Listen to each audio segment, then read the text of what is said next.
Okay, I'm ready for my close-up, Mr. Oh, it's in. DeMille. It's in. Hold on 1 second. I have to rewatch that movie.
Tell me, who is Paul Pope?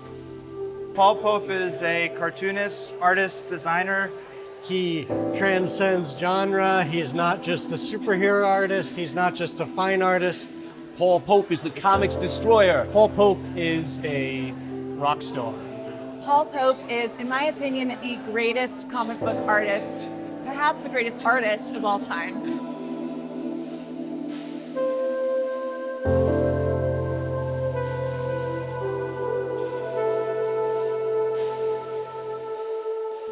Paul Pope, aka me, in an enigma. No, I'm kidding. Is a person trying to navigate life through words and pictures. And, taking all of the cues from music and poetry, trying to find a way to fuse that with the grand tradition of comic book art and narrative storytelling. And that's who I am.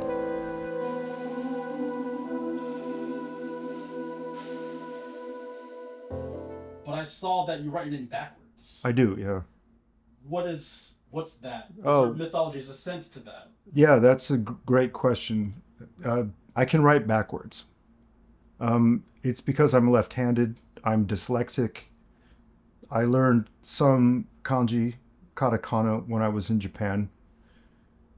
And, working in comics, you sign a lot of books, and you kind of get tired of it. And I'm like, okay, if my identity's changing, let me change the way I write my name.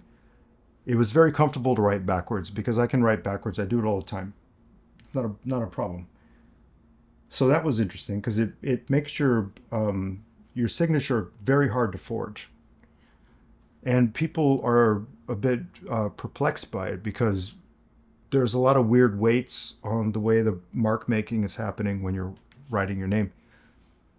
And right after Bowie died, I added a lightning bolt to the O in Pope. And that kind of became my signature because I feel like that the artistic swan that was inside of Bowie, it continues. And I don't even hide the fact that I love David Bowie. And, even though, I wouldn't even try to compare with him, it's like his legacy lives on. So I'm like, okay, well, the lightning bolt is a real thing. And it means something. It means integrity. It means dedication to art. And you're not going to quit. And so that's what that means. When I infuse that, it means for every single person who sees that, it is the handshake to the other artists all over the world to do that. Infuse it with your lightning bolt.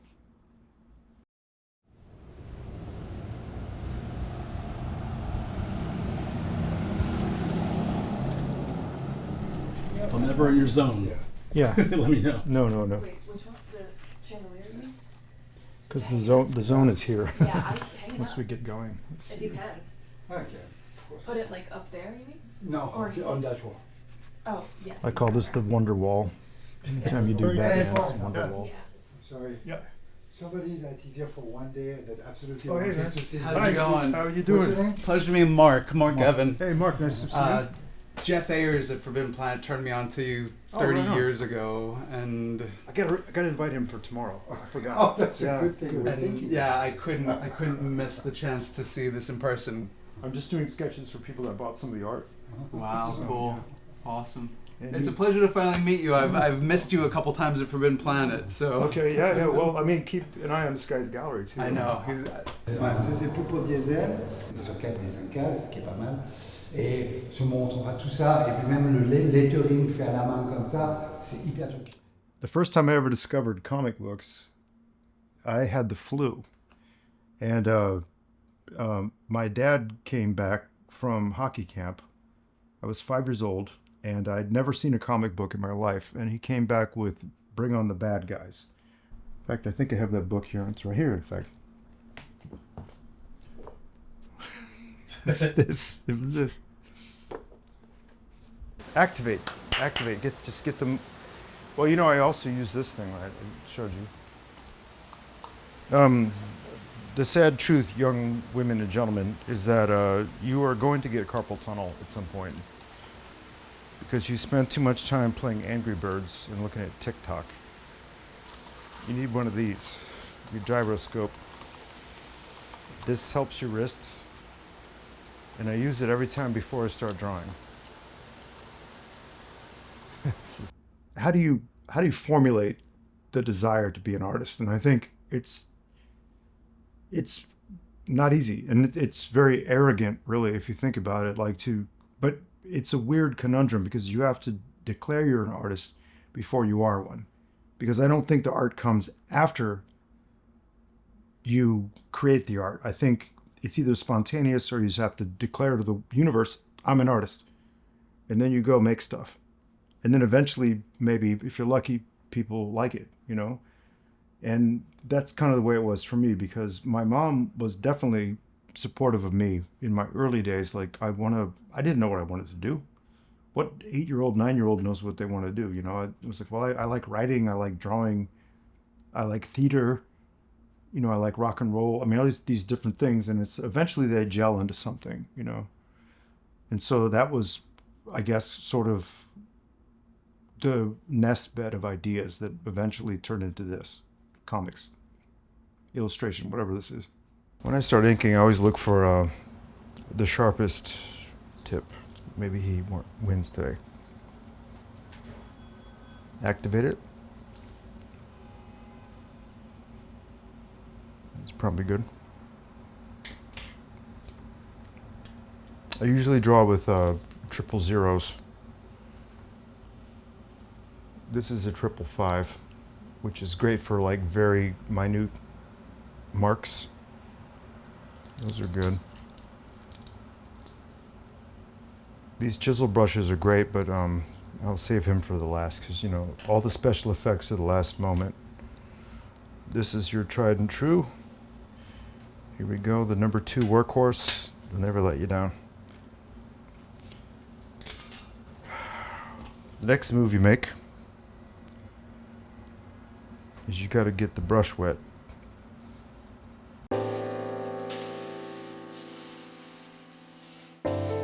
I think Paul Pope's art style is dynamic, energetic, fun. I like the immediacy, I like the rawness of the line, I like his compositions. Powerful, sexy. It's so hard to sum it up because it's so many different things. Definitely some Mobius in there, definitely some Cray Packs, a lot of European stuff. If I had to say one thing, I would say ethereal, sexy, I guess that's more than one thing, and surreal. Paul's style is lightning on a page.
why wasn't it done, or is there a reason why it's been so long, or? Sometimes I feel like drawings kind of have, they have their own narrative, and like sometimes you start something and you're like, I don't quite know where this is going.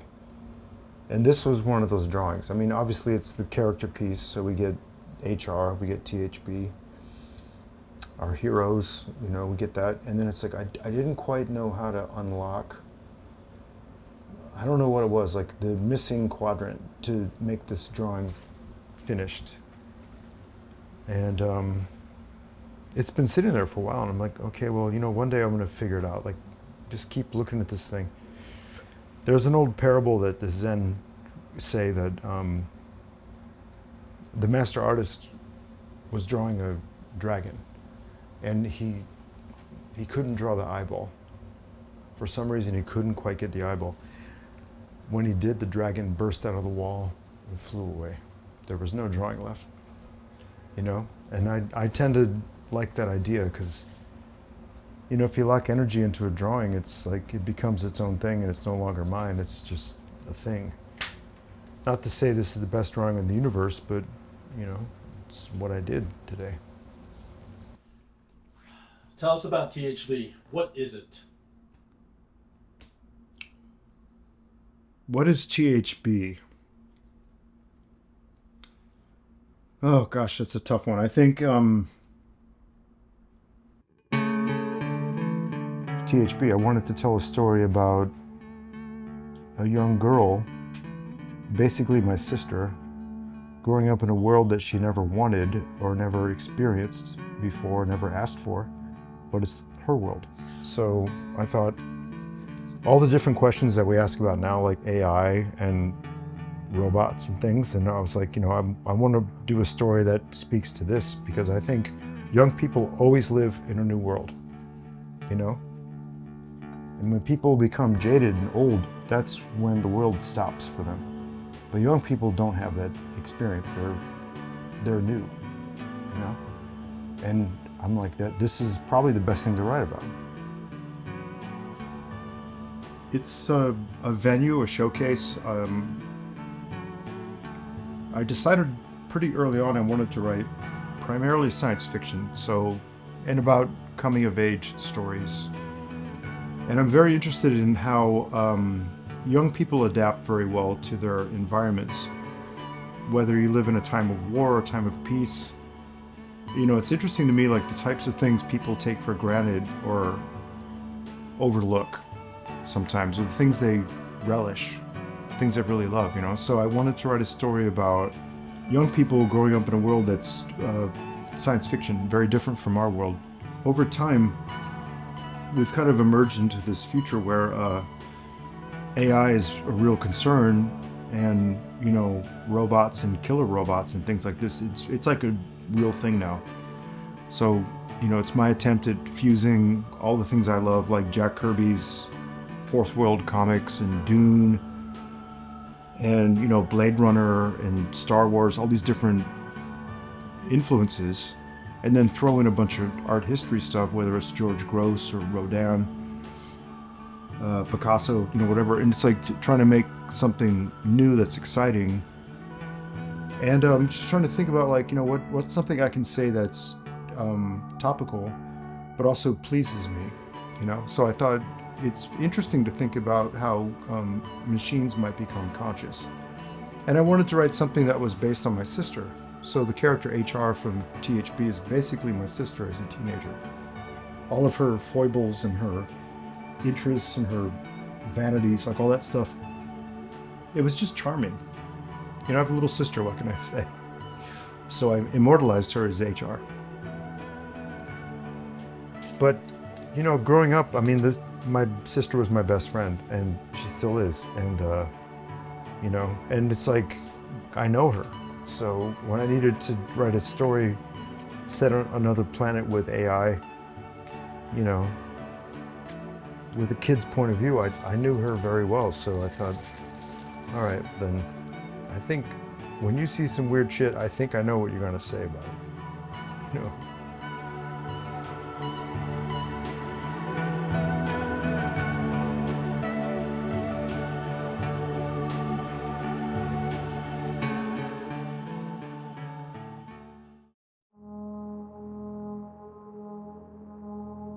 as an artist grows older, you move through different stages of life, different stations of life. And, you know, like the person I am now, I don't think the way I did when I was 23, 24, but I remember that person. And I'm a more competent artist than I was when I was that age. But some of the ambitions and the themes that I had then are no different from what I have now. I'm just older and, you know, a little more skilled at what I'm doing. And I'm able to actually, you know, finish the project. And this goes for Battling Boy and THB. You know, and there's a weird journey that you go through. You have to get lost at some point along the way as an artist. I think you can't expect a straight line. You know, the people that walk on linear lines, to me, I feel like they get lost at some point. And if you live as a crooked tree, you won't get chopped down, you know, to quote or to paraphrase Tom Waits. But it means that your tree is going to be crooked and it's not going to be very pretty, you know? So you wind up where you're supposed to be eventually, hopefully.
I think it's my last question. Okay. What do you think the young Paul Pope would think about the older Paul Pope today? The young Paul Pope, what would he think about the older Paul Pope? I think he'd think I'm pretty cool. I would love to give him my record collection.